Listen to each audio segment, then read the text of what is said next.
I'll admit, this could either go exceptionally well or exceptionally bad. So, um, hopefully I don't drop this in the water. Let me lay. I'm gonna lean back. Hopefully you guys can't see my dick. Um, welcome back to another week's episode of the Really Bad People podcast. Sheesh, it's been a tough one. Okay, uh, there is a calculated reason as to why I'm in my bath.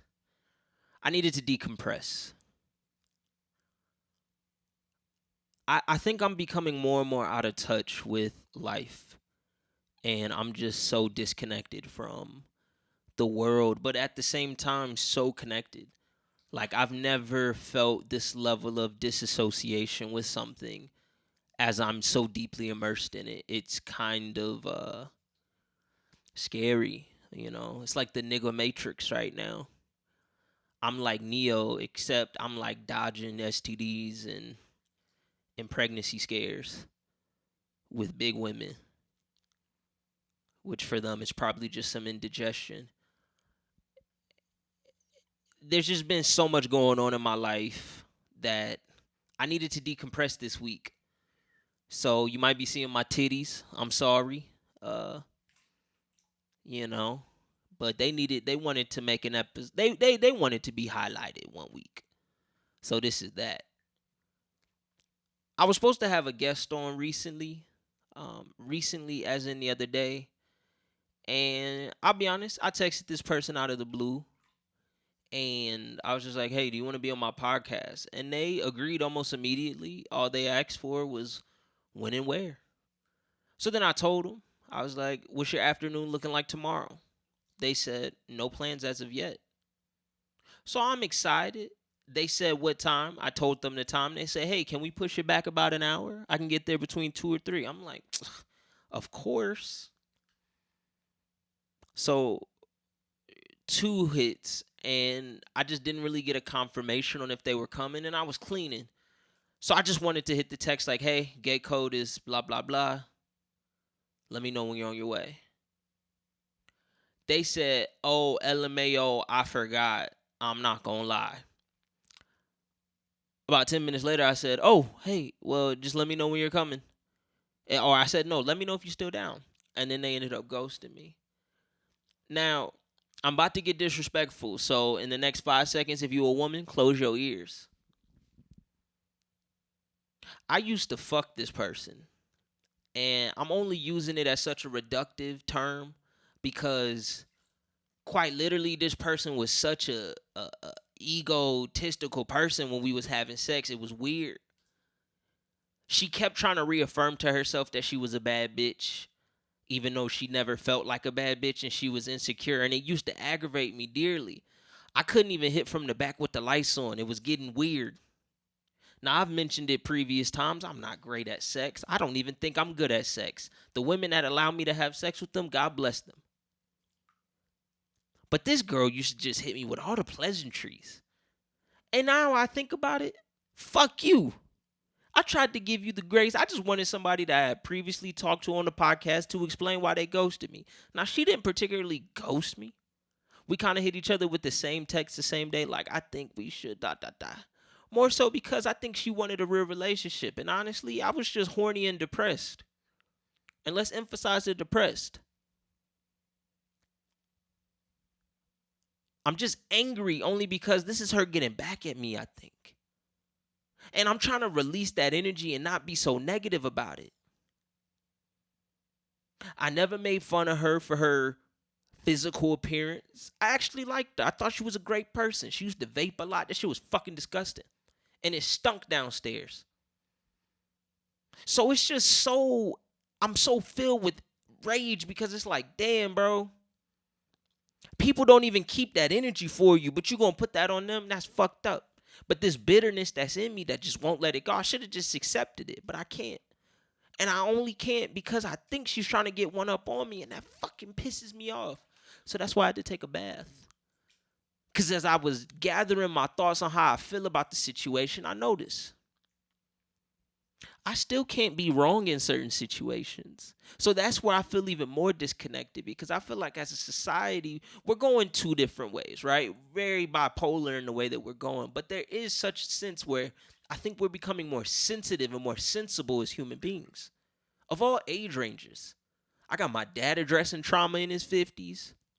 My mom still don't fucking listen, but it's okay. She only 53. Hopefully in the next 2 years, she'll fucking realize. But even she has an opportunity to really reclaim a lot of stuff, and she is. She's becoming a better person.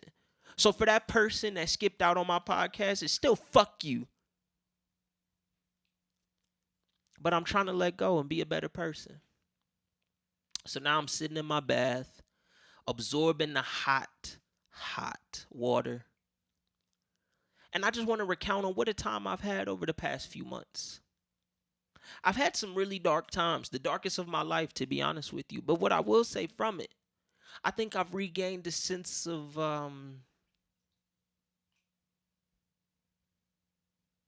heart. My friends keep making fun of me saying that I finally grew a heart, and that shit's really fucking me up because they're right. I'm starting to get emotional about things again, and I've never really been that emotional. Or I won't even say I haven't been that emotional. I just haven't been so in tune with my emotions. But as of late, I just find myself deeper in my emotions and more willing to like explore those realms.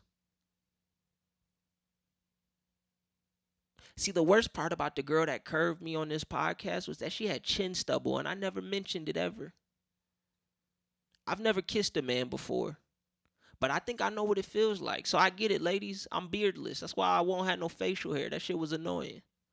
I hope she gets that figured out. But, ma'am, I don't want you on my podcast no more. And honestly, I don't want you as a friend. I thought we could have been cordial, but see, my energy is telling me to block her. But I just don't know if that's the right energy I should be pushing towards that person. But a swift unfollow will happen because I don't want to see anything that you have to say anymore. You've lost all credibility. Because now, not only are you doing this to get back, and the only reason why I say that is because she still hasn't responded to me. And that says volumes because this girl responds within a minute to everything. So she's actively ignoring me. And see, now that's a practice that I can't get behind. And that's where the pettiness steps in. I want to post this picture that I took one time when we were post-coitus, where I had her sitting on the edge of my bed. It reminds me of this meme. So I'll post a meme that's in reflection of that. Yeah, I'm probably going to block her.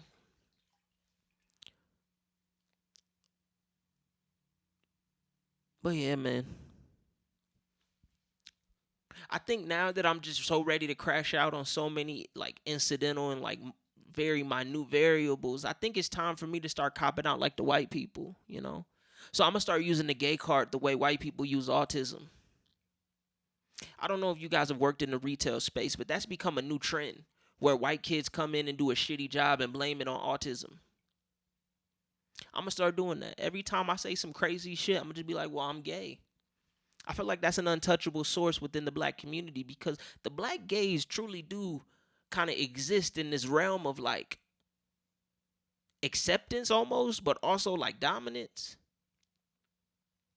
Especially the more and more we find out like these dominant, more like masked men are becoming gay, like Dwight Howard fucking men. So yeah, I'm gonna just use that as my cop out. Cause I feel like the only way to get even with the white folk is to start doing them on them.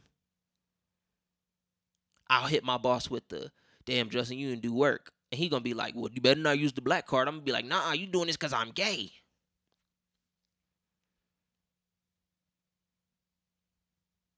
I've met so many white people that claim autism. It's getting uncomfortable for me because I know some autsies, you know. I know some autistic sisters. And they different. They different. I knew this one girl that could build a puzzle without even looking at the fucking pieces. She was just like she was different. I don't know what was wrong with her. She would just be able to piece it just by looking at the box. That shit was scary. Like she never made eye contact with the piece nor people. So she probably works at like a Chick-fil-A or something now.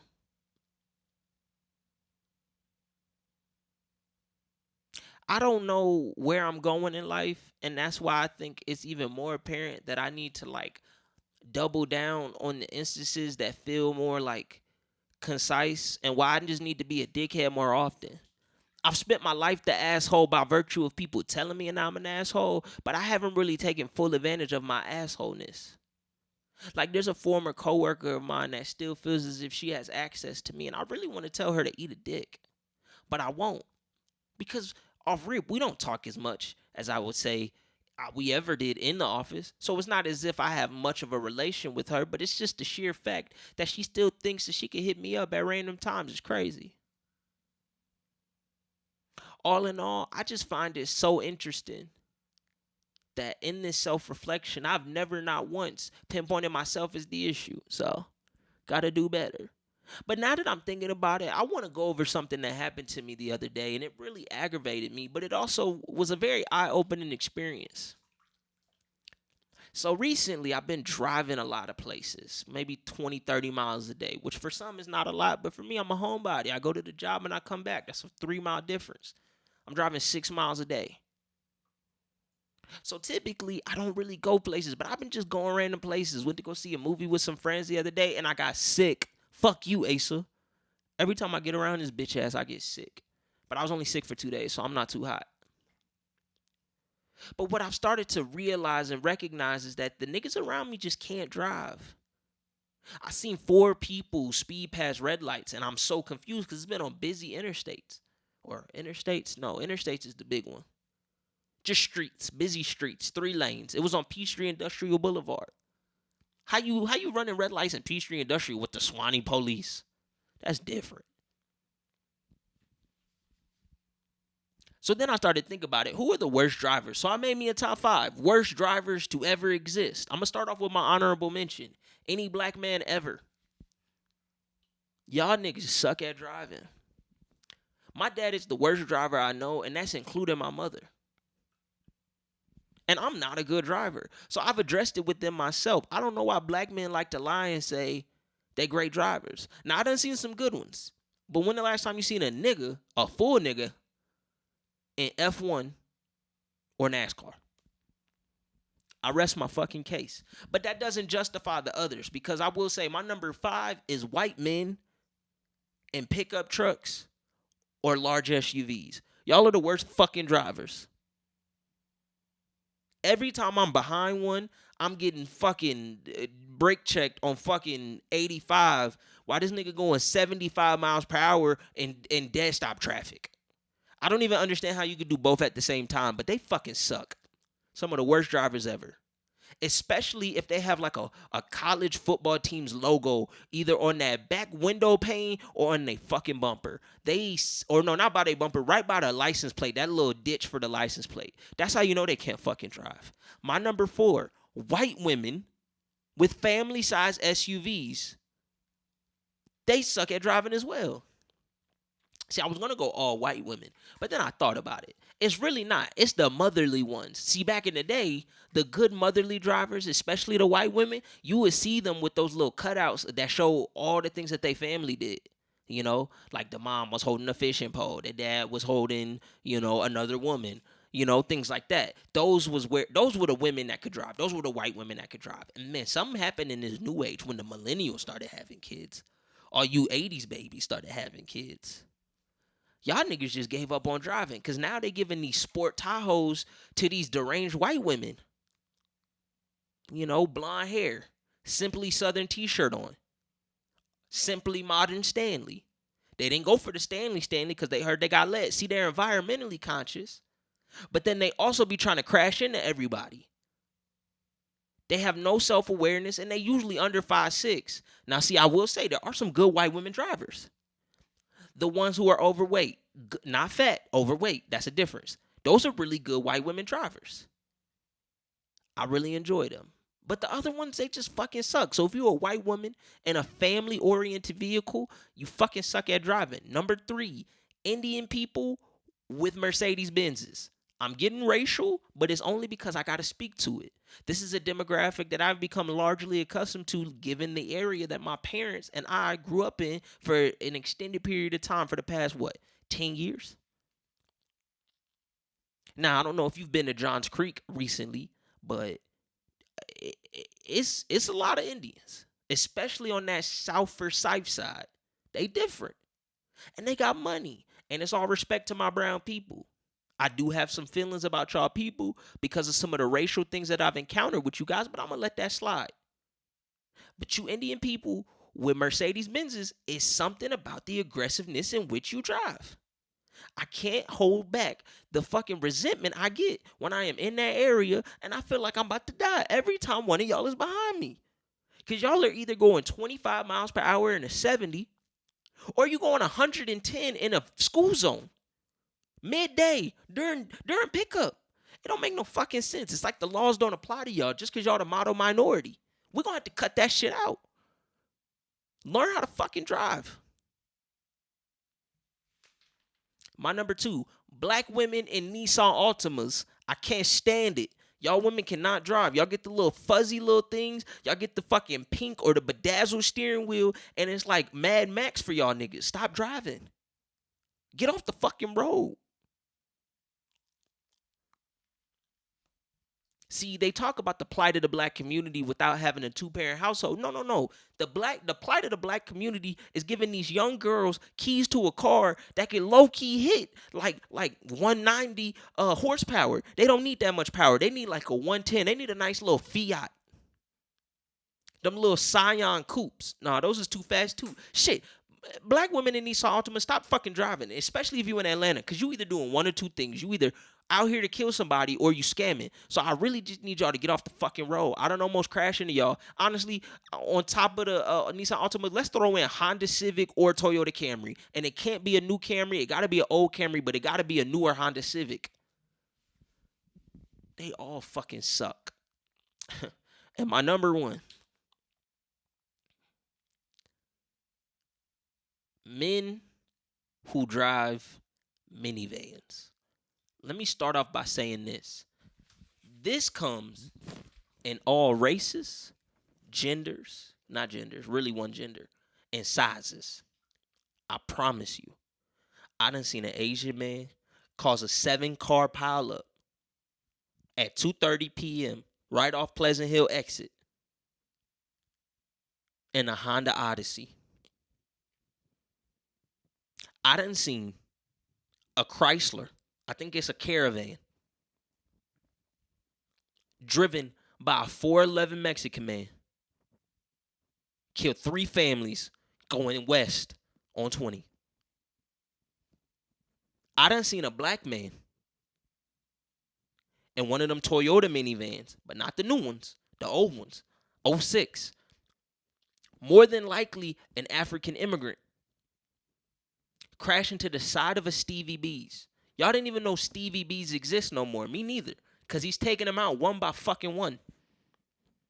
I done seen a white man in them brand new Toyota minivans somehow swerve into 3 lanes of traffic, hit the median, and then crash into an 18-wheeler. I done really seen all these things happen. Y'all niggas need to stop driving these family economical vehicles. Leave it to the women, because clearly they fucking drive better than y'all in these shits. Y'all can't drive. Give the keys back to your wife, and you almost killed your whole fucking family. But see, they're never the ones that are in danger after these crashes, because guess what? Minivans are safe. But the rest of us, we almost fucking dying because fucking Danny wants to take 110 miles per hour up fucking 85. Actually, fuck that, 285. Let's get real risky, because that's where shit gets sketchy. Because you go up 285, you might not come back down. I remember living in Kennesaw when I was in school, and I seen this dude legitimately try to kill his family. But there's just this arrogance that happens to minivan drivers. Because we all know we feel pity for them because they gotta drive that ugly-ass fucking car. Shouldn't have had all them fucking kids. Stay home. Just because you want to commit group suicide because you don't want your kids doesn't mean you got to do that with us. Drive off a cliff like the sensible people instead of trying to endanger hundreds of people. And you just be impeding on my way home from stuff. So yeah, that's my top 5 for the worst drivers. That might have got too racial and too discriminatory. For that girl that I dissed in the beginning of the episode, fuck you. I'm going to finish my bath and have a great time. I hope you guys are blessed. I hope you guys are beautiful. Thank you for listening. And if this is the episode that cancels me, I'll accept it. All right, bye. Really bad people, really bad people. Really bad people, really bad people. Woo.